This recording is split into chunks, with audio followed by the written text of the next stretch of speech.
देखो, electric current chapter number 3 का long question, derivation और न्यूमेरिकल्स पूरा का पूरा खत्म हो गया है। तो चैप्टर 4 स्टार्ट करें। गतिमान, आवेश और चुंबकत्व। और चुंबक से सब लोग वाकिफ हो, किसको कहते हैं? लोहे के छोटे छोटे टुकड़ों को अपनी ओर आकर्षित करे, वो चुंबक है। इसी में एक और चीज मिलेगा, चुंबकीय क्षेत्र। जैसे विद्युत क्षेत्र सुने हो, वैसे ही चुंबकीय क्षेत्र होगा। विद्युत क्षेत्र क्या हुआ था? विद्युत क्षेत्र परीक्षण आवेश है, कोई आवेश का या निकाय का समुदाय है, जहाँ पर किसी परीक्षण आवेश को ले जाने पर वो आकर्षण या प्रतिकर्षण बल का अनुभव करता है, वो क्या कहलाता है? विद्युत क्षेत्र। देखो, जैसे ये हुआ, कोई आवेश का समुदाय है, मान लो इसका क्षेत्र यहाँ तक है, मैंने क्या किया, इस माइनस आवेश को यहाँ तक लाया, अभी कोई असर पड़ेगा? नहीं पड़ेगा। अब जैसे ही मैंने इस क्षेत्र, ये क्षेत्र बनाया हूँ ना, इस क्षेत्र के अंदर ऐसे ला दिया थोड़ा सा बस, तब प्लस वाला इसको क्या करेगा? अट्रैक्ट कर लेगा।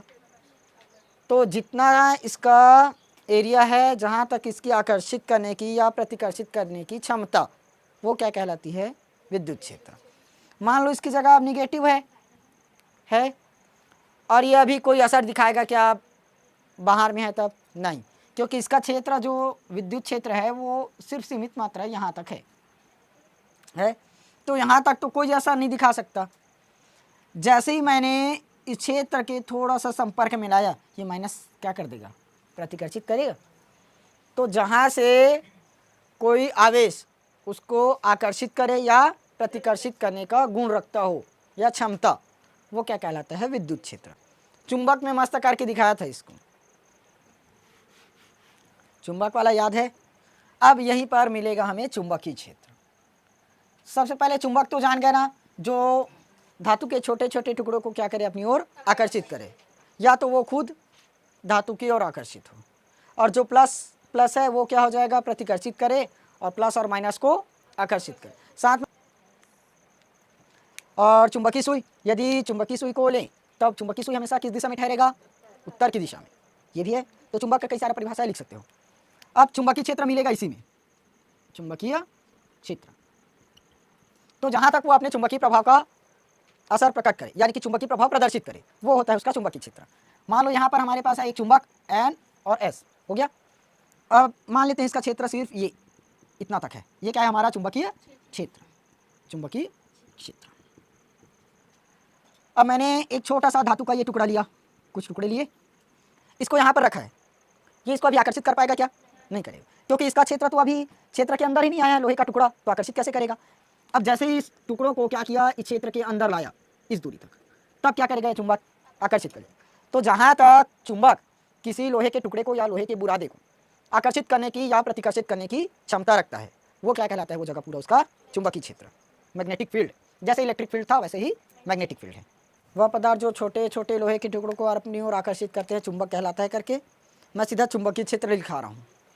2 लाइन छोड़ लो, चुंबक का लिख लोगे बाद में, ठीक?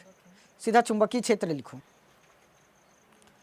और हाँ, एक चीज़ और बना सकते हो परिभाषा में, चुंबकीय क्षेत्र बताया ऐसे ही, तो यहाँ पर मैंने मान लो एक कोई चुंबकीय सुई को लेकर आया, एक क्या है? ऐसी चुंबकीय सुई है। तो चुंबकीय सुई को लाने पर वो क्या करेगा? एक बल का अनुभव करता है, जिससे जो सुई है वो हमेशा एक निश्चित दिशा में ही ठहरेगा। तो यहाँ पर चुंबकीय सुई को मैंने क्या किया? इस चुंबक के समीप लाया, तो जैसे ही चुंबकीय क्षेत्र के संपर्क में आएगा, वो सुई क्या होगा? एक निश्चित दिशा में ही ठहरेगा, वो है चुंबकीय क्षेत्र। दोनों परिभाषा समझ में आए? एक क्या बना?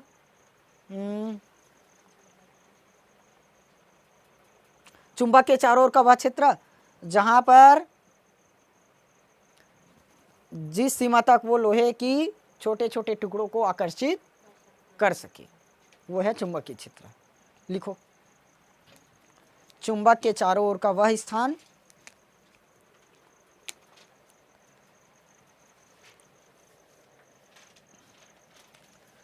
चुंबक के चारों ओर का वह स्थान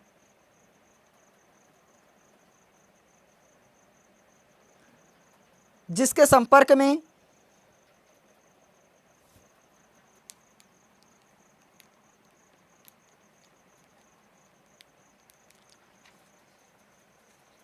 धातु के छोटे छोटे टुकड़े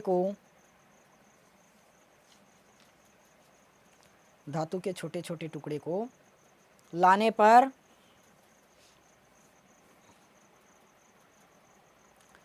वह आकर्षण बल का अनुभव करता है।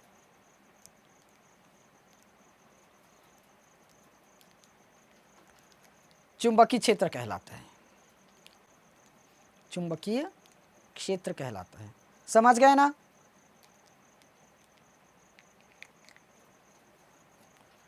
अथवा करके दूसरा लिखो, अथवा करके दूसरा। चुंबक के चारों ओर का वह क्षेत्र जहां चुंबकीय सुई को लाने पर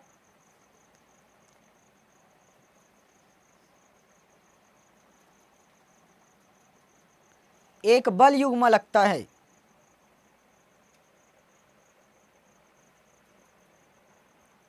जिसके कारण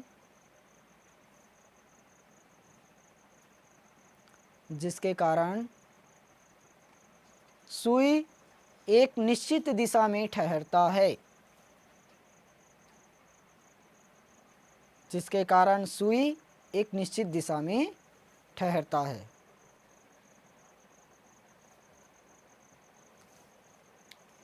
अब नोट पॉइंट लिख लेना एक ठो। चुंबकीय क्षेत्र रेखाओं को चुंबकीय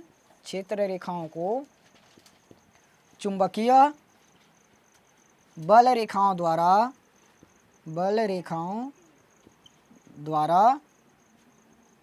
प्रदर्शित करते हैं। ये जानते हो, चुंबकीय क्षेत्र रेखाओं को चुंबकीय बल रेखाओं द्वारा प्रदर्शित करते हैं।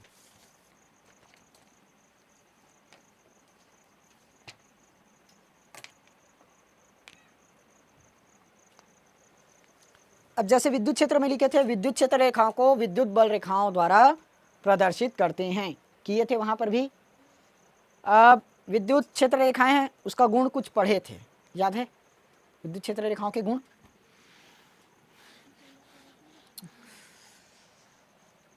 विद्युत क्षेत्र रेखाओं के गुण वैसे ही चुंबकीय क्षेत्र रेखाओं के गुण आएगा। चुंबकीय क्षेत्र रेखाओं के गुण, जितना भी विद्युत क्षेत्र रेखाओं के गुण पढ़े हो ना, पूरा चुंबकीय क्षेत्र रेखाओं के गुण में लिख देना। ऐसा कुछ बनाए थे, यहाँ लिए थे प्लस और यहाँ माइनस लिए थे ना। अब यहाँ चुंबक है तो N और S लोगे, वहाँ विद्युत था इसलिए प्लस माइनस लिए आवेश, यहाँ पर चुंबक है इसलिए N और S ले लिए। अब जो विद्युत क्षेत्र रेखाएं था वो क्या हुआ था, प्लस से माइनस की ओर गया था। अनंत से मतलब अनंत से ही प्रारंभ होती थी और अनंत पर ही खत्म, ये इस प्रकार से गया था।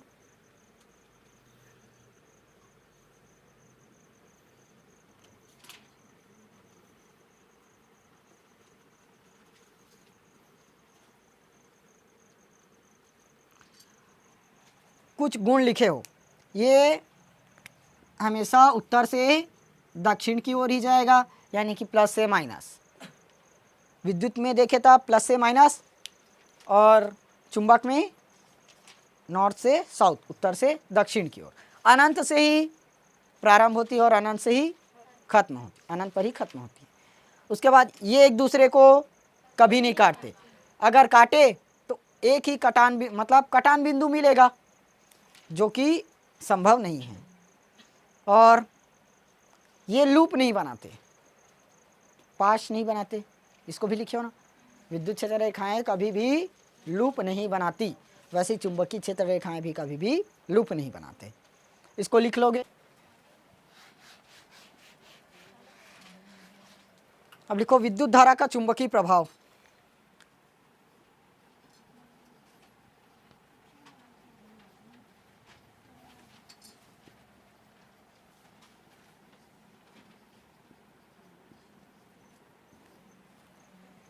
विद्युत धारा का चुंबकीय प्रभाव।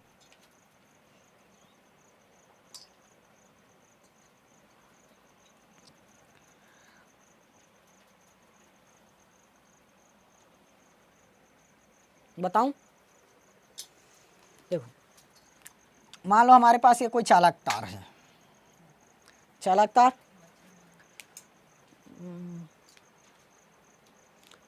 कोई चालक तार है, इसमें क्या करोगे? विद्युत प्रवाह करोगे, मतलब करंट दोगे। कोई चालक तार है, उस पर क्या किए? विद्युत प्रवाह किए। तब इस चालक तार में क्या होगा? कुछ चुंबकीय क्षेत्र उत्पन्न हो जाएगा इस तरह से। तब इसके समीप कोई धातु के टुकड़े को या लोहे के ऐसे ही टुकड़े को लाओगे, तब वो क्या करेगा? इसको आकर्षित करेगा। क्यों आकर्षित करेगा? क्योंकि धारा प्रवाहित करने पर इसमें क्या हो गया है? चुंबकीय क्षेत्र उत्पन्न हो गया है। चुंबकीय क्षेत्र उत्पन्न होने के कारण लोहे के छोटे छोटे टुकड़ों को क्या करेगा? ये आकर्षित करेगा। बड़े को टुकड़े को नहीं कर सकता ना, क्यों? क्योंकि वहाँ पर चालक तार ही है और चालक तार छोटा है, तो ज़्यादा क्षेत्र उत्पन्न नहीं कर पाएगा, जितना करंट रहेगा उसके अकॉर्डिंग।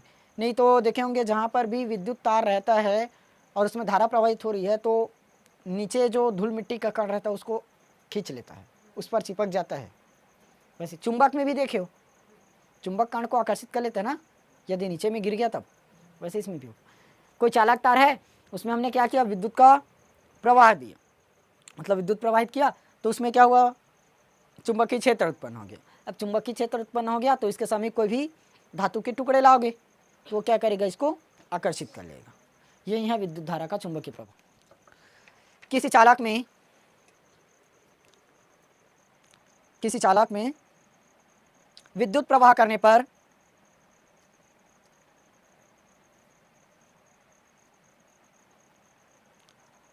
उसमें चुंबकीय क्षेत्र उत्पन्न हो जाता है, चुंबकीय क्षेत्र उत्पन्न हो जाता है। इसे विद्युत धारा का चुंबकीय प्रभाव कहते हैं। समझ गए ना? अब मोस्ट इंपॉर्टेंट क्वेश्चन एक लिखा रहा हूँ, बायो सेवर्ट का नियम, व्यंजक है, डेरिवेशन। बायो सेवर्ट का नियम, बायो सेवर्ट का नियम मोस्ट इंपॉर्टेंट क्वेश्चन है। सेवर्ट का नियम देखो, अब भी बताया था, कोई चालक तार है, इसमें धारा प्रवाहित करोगे तो क्या होगा? चारों ओर चुंबकीय क्षेत्र उत्पन्न हो जाएगा।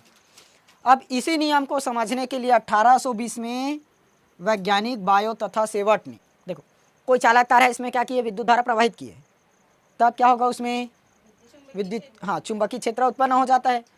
तो इसी नियम को समझने के लिए 1820 में बायो और सेवर्ट ने एक नियम का प्रतिपादन किया, वही कहलाता है बायो सेवर्ट का नियम। क्या किया? 1820 में वैज्ञानिक बायो तथा सेवर्ट ने चुंबकीय क्षेत्र को, किसी चालक में चुंबकीय क्षेत्र को समझने के लिए एक नियम का प्रतिपादन किया, उसे बायो सेवर्ट का नियम कहते हैं। सन 1820 में लिखते चलना, वैज्ञानिक बायो तथा सेवर्ट ने धारावाही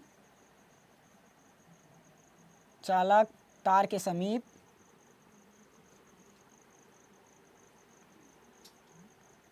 चुंबकीय क्षेत्र को समझने के लिए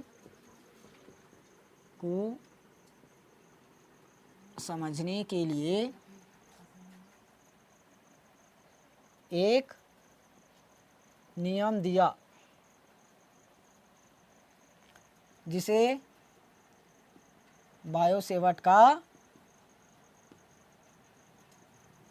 नियम कहते हैं। समझ में आया? इस चुंबकीय क्षेत्र को समझने के लिए, ज्ञात करने के लिए कर लेना, चुंबकीय क्षेत्र, ये अच्छा है।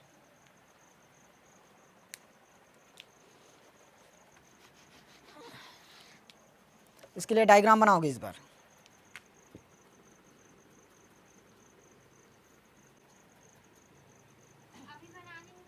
हम्म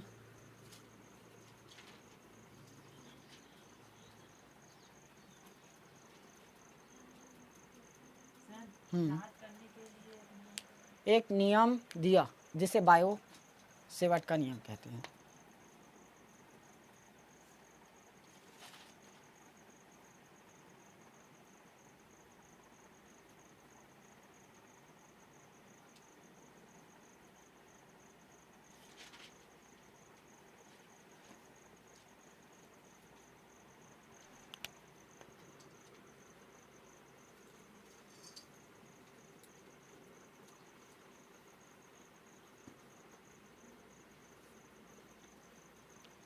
ये मैं चित्र बड़ा बनाया हूं ना, इस डीएल को थोड़ा छोटा लेना।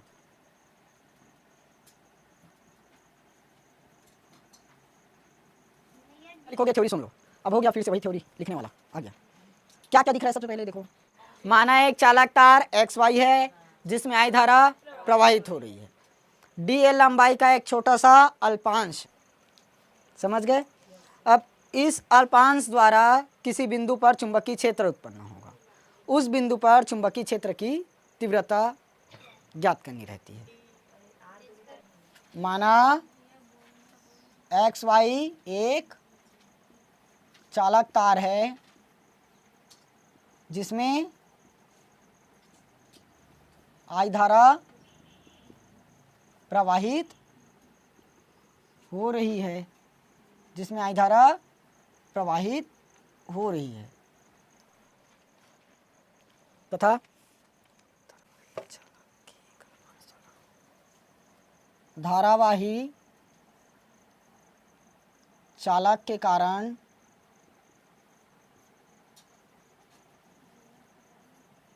एक अल्पांश द्वारा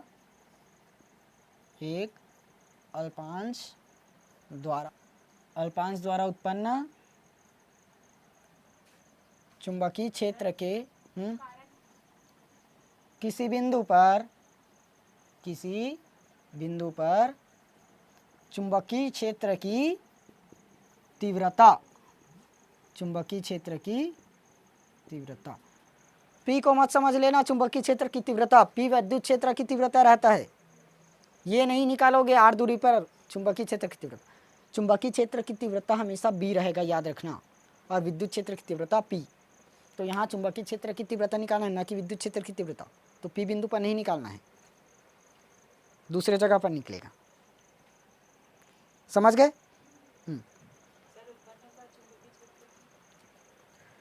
चुंबकीय क्षेत्र के किसी बिंदु पर चुंबकीय क्षेत्र की तीव्रता। देखो क्या लिखे, माना एक्स वाई एक चालक तार है जिसमें आई धारा प्रवाहित हो रही है। धारावाही चालक के कारण एक अल्पांश द्वारा उत्पन्न चुंबकीय क्षेत्र, ये धारावाही चालक है, इसके कारण क्या होगा, एक अल्पांश है, अल्पांश के कारण क्या होगा, चुंबकीय क्षेत्र की तीव्रता होगा, मतलब चुंबकीय क्षेत्र उत्पन्न होगा। अब जिस बिंदु पर उत्पन्न होगा उस बिंदु पर हमें क्या ज्ञात करना है, चुंबकीय क्षेत्र की तीव्रता, समझ गए। कोई चालक तार एक्स वाई है जिसमें आई धारा प्रवाहित हो रही है, एक छोटा सा अल्पांश है। अब उस अल्पांश के कारण क्या होगा, इसमें कोई चुंबकीय क्षेत्र मिलेगा। अब जहां पर चुंबकीय क्षेत्र मिलेगा उस बिंदु पर हमें चुंबकीय क्षेत्र की तीव्रता निकालनी है, समझ गए। इतना क्लियर हुआ। अब यहाँ से चुंबकीय क्षेत्र की तीव्रता निकालोगे तो चुंबकीय क्षेत्र की तीव्रता डी, हाँ, तो चुंबकीय क्षेत्र की तीव्रता बी। ये निम्न कारकों पर निर्भर करेगी। पहला डी बी प्रोपोर्शनल आई, यानी कि छोटा सा अल्पांश है ना, तो छोटे से अल्पांश के कारण क्या होगा, चुंबकीय क्षेत्र भी छोटा सा उत्पन्न होगा, इसलिए क्या लिए डी। तो डी बी, इसको ऐसे भी कर सकते हो ना, डी की जगह डेल बी, दोनों एक ही है। तो ये हो गया इक्वेशन फर्स्ट। क्या लिखोगे, चुंबकीय क्षेत्र की तीव्रता उसमें प्रवाहित धारा के अनुक्रमानुपाती होता है, लिख लोगे, उसको नहीं लिखा रहा हूँ, नहीं लिखोगे फिर भी चलेगा। दूसरा dB प्रोपोर्शनल dl, ये हो गया इक्वेशन सेकंड। अब चुंबकीय क्षेत्र की तीव्रता उसके अल्पांश के लंबाई के अनुक्रमानुपाती होता है। अल्पांश की लंबाई dl, क्योंकि अल्पांश बहुत ही छोटा सा है इसीलिए लंबाई dl ली। यदि ये लंबाई बड़ा रहता तब उसको l ले सकते।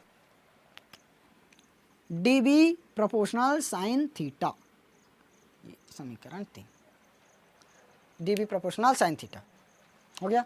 तो इस पर क्या लिखोगे, एल दूरी, एल लंबाई और आर दूरी पर एक बिंदु पी जिसके बीच का कोण थीटा है, उसकी स्पर्श ज्या के अनुक्रमानुपाती होता है। अल्पांश की लंबाई dl और आर दूरी पर p को मिलाने वाली रेखा के बीच का कोण उसकी स्पर्श ज्या मतलब साइन के अनुक्रमानुपाती होता है। और ये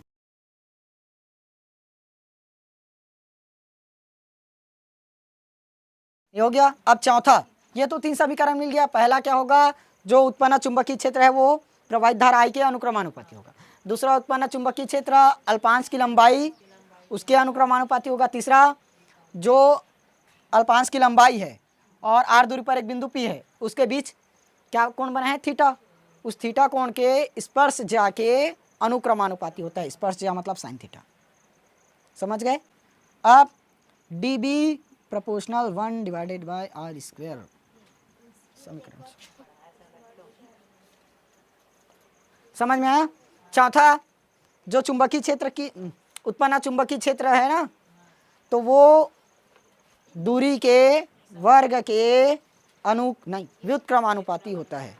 समझ गए। चलो, 4 समीकरण मिला। अब चारों समीकरणों को मिला दो। चारों समीकरणों को मिलाने पर मिलाते हैं तो d B proportional i into d l into sine theta upon में आर स्क्वायर। अब जैसे ही प्रोपोर्शनल का साइन हटेगा क्या लगता है, नियतांक D B is equal to K, हाँ बदलता है वो, I D L sine theta upon में आर स्क्वायर। ये मिला। अब यहाँ पर एसआई पद्धति, जैसे एसआई पद्धति में विद्युत क्षेत्र क्या लिए थे, एप्सिलॉन 1/4 पाई एप्सिलॉन नॉट, के का मान निकला था ना, वैसे यहाँ पर म्यू अपॉन 4 पाई होगा। एसआई पद्धति में के इज इक्वल टू होता है mu not upon 4 pi, mu not upon 4 पाई, और म्यू नॉट अपॉन 4 पाई का मान होता है 10⁻⁻⁷। तो डी बी यहां बना देता हूं, D B is equal to mu not upon 4 pi I D L sine theta upon में आर स्क्वायर। अब पूरे का मान D B is equal to 10⁻⁻⁷ I D L sine theta upon में आर स्क्वायर आ गया। यही है बायो सेवर्ट का नियम। डी कट गया, डी बी। देखो 4 समीकरण दिए, पहले स्टार्ट से देख लो। माना एक्स वाई चालक तार है जिसमें आई धारा प्रवाहित हो रही है, इसमें छोटा सा अल्पांश क्या है, डीएल है।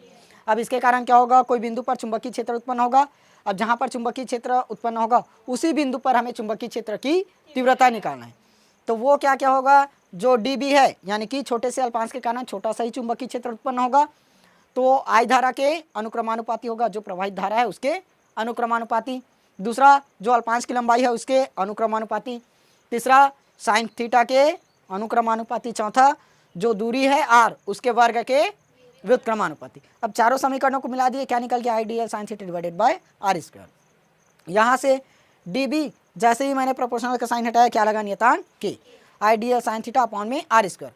अब जैसे विद्युत क्षेत्र वाला निकाले हो, विद्युत क्षेत्र की तीव्रता, तो वहाँ पर के बरा एसआई पद्धति में के का मान क्या लिखते हैं, 1/4 पाई एप्सिलॉन नॉट आया था। तो यहाँ पर के का मान होगा म्यू नॉट अपॉन 4 पाई, और 1/4 पाई एप्सिलॉन नॉट का मान क्या निकाले थे, 9 × 10⁹। तो यहाँ म्यू नॉट अपॉन 4 पाई का मान 10⁻⁷। तो यहाँ पर के का मान रखो, सबसे पहले म्यू नॉट अपॉन 4 पाई रखे। अब म्यू नॉट अपॉन 4 पाई की जगह 10⁻⁷ आ गया।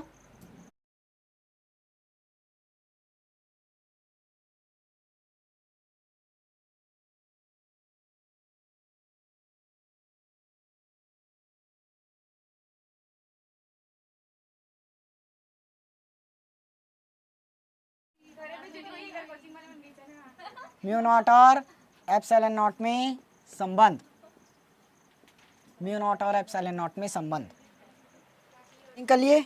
अब देखो म्यू नॉट और एप्सिलॉन नॉट में संबंध अब भी निकाले हो। म्यू नॉट का मान क्या निकाले हो? म्यू नॉट अपॉन 4 पाई और 1/4 पाई एप्सिलॉन नॉट का मान, हाँ वही काम में आएगा ना। म्यू नॉट अपॉन 4 पाई 10⁻⁻7, दोनों में क्या कॉमन है? 4 पाई है, इसको मान लो इक्वेशन, नहीं अभी मत करो। और एक क्या है? 1/4 pi epsilon not is equal to 9 × 10⁻9।